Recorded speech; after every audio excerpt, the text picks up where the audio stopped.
بہت سارے لوگ ایسے کہتے ہیں میں نے اپنے بچے کو اسلامی ماحول میں پرورش دی، اس کی فیسیں بھری، اس کو یہ کیا، اس کو یہ کیا، اس کو خراب ماحول سے جو ہے بچا کے رکھا، ایک دم سے اس کو کیا ہو گیا، کتنے لاکھ کیا ہو گیا؟ میں نے کہا ایک دم سے نہیں ہوا سر، یہ ایک دم سے نہیں ہوتا۔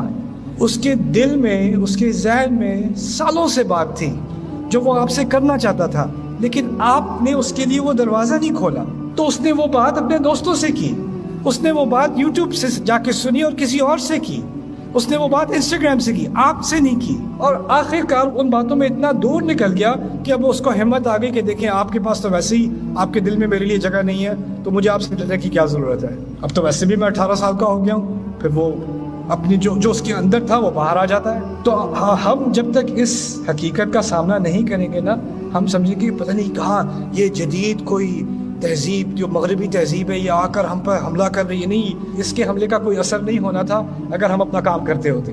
یہ ٹرینڈز جو آتے ہیں نا، یہ آئیں گے اور جائیں گے۔ جو ٹرینڈز 80s میں تھے وہ 90s میں نہیں تھے، جو 90s میں تھے وہ 2000 میں نہیں تھے، جو 2010 میں تھے وہ 2020 میں نہیں ہے۔ یہ ٹرینڈز تو بدلتے رہیں گے۔ دین اپنی جگہ کھڑا ہوا ہے۔ دین اپنی جگہ صرف اس وقت کھڑا ہوتا ہے جب دین کی تعلیمات اور اس کی محبت دلوں کے اندر تک پہنچ جائے، پھر وہ کھڑا رہتا ہے۔ ورنہ ٹرینڈ ادھر جائے گا ہم ادھر جائیں گے، ٹرینڈ ادھر جائے گا ہم ادھر جائیں گے، اور ہم ہلنا شروع ہو جائیں گے۔ اب اس ٹرینڈ کا کیا جواب دیں، اس ٹرینڈ کا کیا جواب دیں؟